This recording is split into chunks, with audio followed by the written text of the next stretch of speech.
county courts have the ability to essentially prosecute criminal matters? I believe they had the ability to prosecute them, but they did have quasi-judicial functions like juvenile court and probate and some things like that. But not aware that they were ever adjudicating crimes. I'm not aware of that, no. That historically in the state of Oregon, do you at least believe that to have been separate? I believe so. I think that's my question. Thank you, Your Honor. Let's go ahead and hear from Steve. Thank you, Your Honor. I'm Andrew Jordan, representing Scappoose and St. Helens.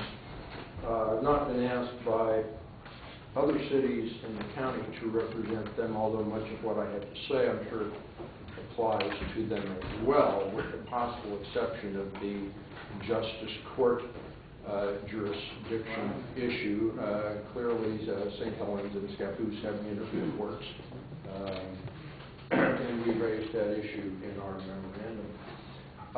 I need to make it very plain that the cities are not here to oppose the measure or the ordinance, the validity, the constitutionality, the legality of those laws.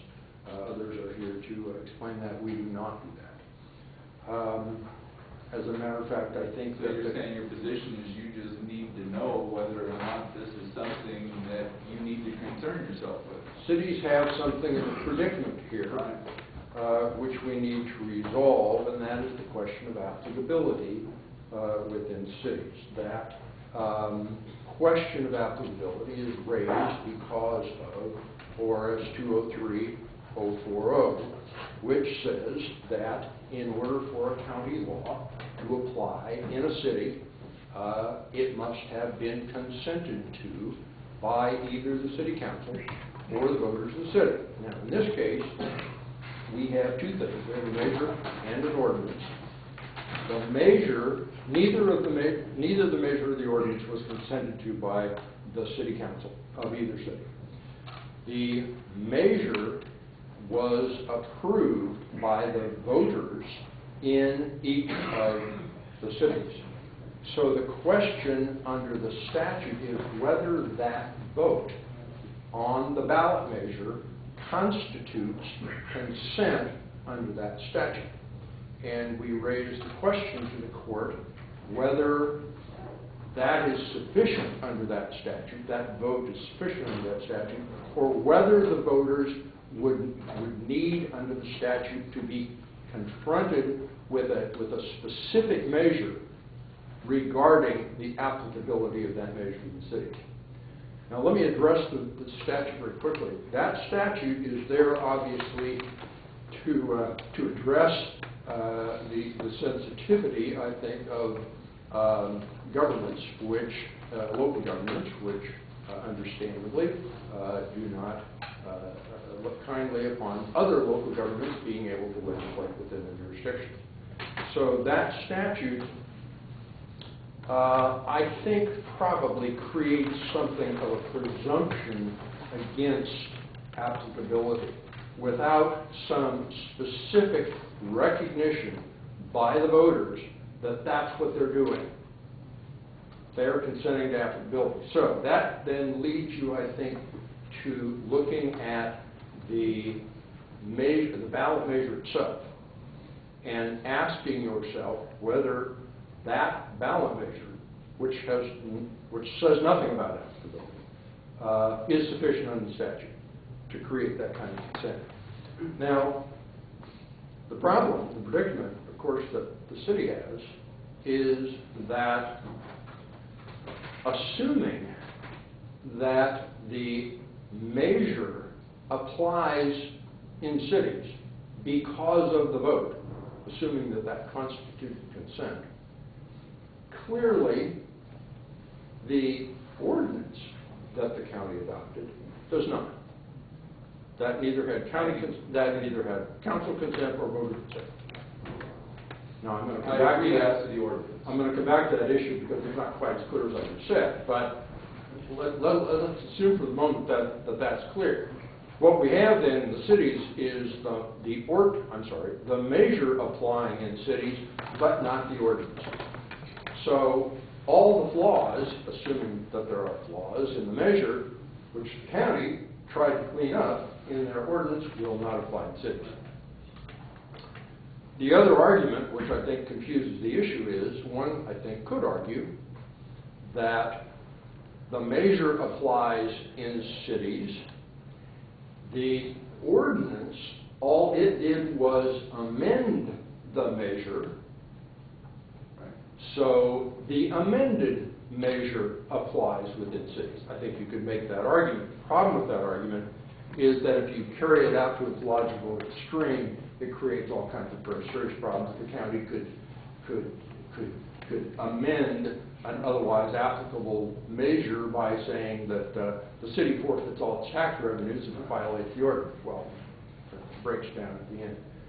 So we are simply here to ask the court whether this applies not only to the city itself as an employer, but within the cities to other employers within the city, and to hopefully advise the court on the problems, the quandary that that's created for us. And we look for your guidance. The issue that I find the most troubling is that this was a county measure, and it seems to me that the voters were acting as on the same level as the county commissioners, and it doesn't seem to me that they were being asked to act as city councils also at that time, and it seems to me that therein lies the problem, that it may be that the initiative would have to be dealt with in each city, I suppose, so that they would have the opportunity to vote up or down on it as a city council would. On the question of applicability. Right. I concur. Anything as to AG's office? Thank you, Your Honor. I would like to say a few words on behalf of Mr. Atchison. I'll be brief in light of the hour. Mr. Atchison, of course, is the Chief Law Enforcement Officer for Columbia County. He's also an official elected by Columbia County voters. And he recognizes that role, he takes it very seriously, and the responsibilities that it carries are very fundamental in the way that he discharges his duties. But that role and relationship doesn't really clarify what his objective should be in this litigation, and so it's placed him in a difficult position. One of the reasons is that what is in the interest of the county voters is by no means clear. We have the expressed interest that this measure, which was enacted on November 4th, represents the views and the desires of the majority of the Columbia County voters.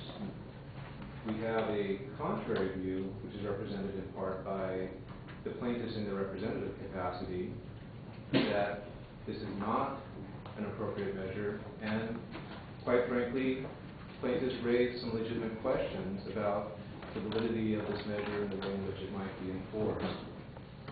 Those issues, by the way, were artfully raised by County Council in her petition to this court to judge the validity of the ordinance, which of course would have cleared up some things in regard to the measure and supplanted it.